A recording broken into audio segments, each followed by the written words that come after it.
Selamat pagi Bapak dan Ibu, para devosan kerahiman ilahi. Bacaan hari ini dari buku harian Santa Faustina, nomor 319 sampai dengan 321, 9 Agustus 1934. Tukuran pada Kamis Putih. Aku melaksanakan tukuranku mulai pukul 11 sampai tengah malam. Aku mempersembahkan tukuran ini untuk pertobatan orang-orang berdosa yang keras hati, khususnya untuk mereka yang telah kehilangan harapan akan kerahiman Allah. Aku merenungkan betapa beratnya Tuhan telah menderita dan betapa besar kasih yang Ia tunjukkan kepada kita. Aku juga merenungkan kenyataan bahwa kita masih belum percaya bahwa Allah sedemikian mengasihi kita. Ya Yesus, siapa yang dapat memahami hal ini? Betapa beratnya penderitaan yang harus ditanggung juru selamat kita. Bagaimana Ia dapat meyakinkan kita akan cintanya, kalau bahkan kematiannya tidak dapat meyakinkan kita. Aku memanggil seluruh surga untuk bergabung denganku dalam doa penyilihan kepada Tuhan atas sikap tidak tahu terima kasih dari sejumlah jiwa.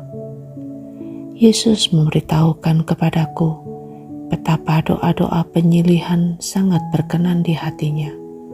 Ia berkata kepadaku, doa yang dipanjat oleh jiwa yang rendah hati dan penuh kasih meredahkan murka Bapa-Ku dan menurunkan hujan berkat. Sesudah adorasi di tengah jalan kembali ke kamarku, aku dikerumuni oleh sekelompok anjing hitam yang besar, yang melompat-lompat, menyalak, dan berusaha mencabik-cabik aku. Aku menyadari bahwa mereka bukan anjing, tetapi setan-setan. Satu dari mereka berbicara dengan kasar. Karena malam ini engkau telah merenggut banyak jiwa dari kami akan mencabik-cabikmu. Aku menjawab, kalau memang itu kehendak Allah yang Maha Rahim, cabik-cabiklah aku, karena aku justru menginginkannya, sebab aku adalah yang paling celaka dari semua pendosa. Dan Allah selalu kudus, adil, dan tak terbatas kerahimannya. Mendengar kata-kata ini, semua setan itu menjawab serentak, mari kita lari, sebab Ia tidak sendirian. Yang Maha Kuasa menyertainya. Dan mereka lenyap seperti debu, seperti hiruk-pikuk jalanan. Sementara aku melanjutkan perjalanan ke kamarku tanpa terganggu, sambil menyelesaikan tedeumku dan merenungkan kerahiman Allah yang tak terbatas dan tak terselami.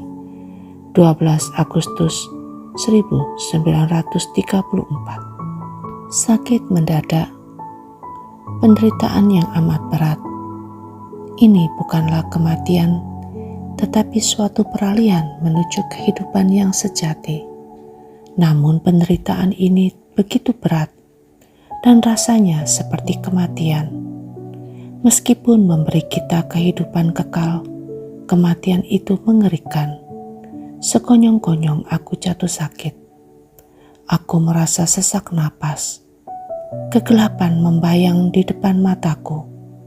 Anggota-anggota tubuhku semakin kaku, dan aku merasakan kekurangan napas yang mengerikan. Meskipun sebentar, sesak napas itu rasanya sedemikian lama. Juga muncul suatu ketakutan yang aneh di samping pengharapan.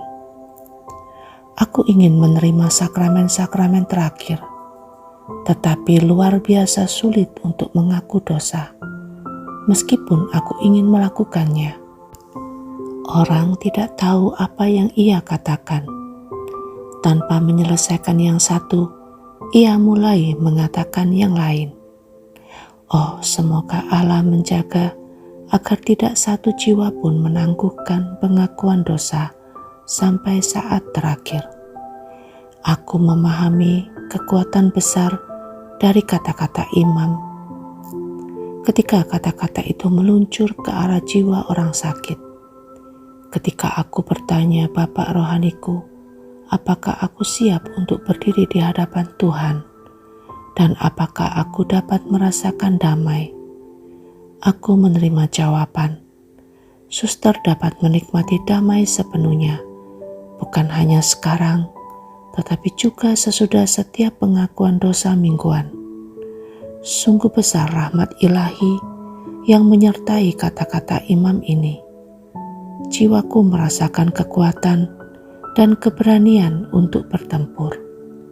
Yesus, Engkau andalanku.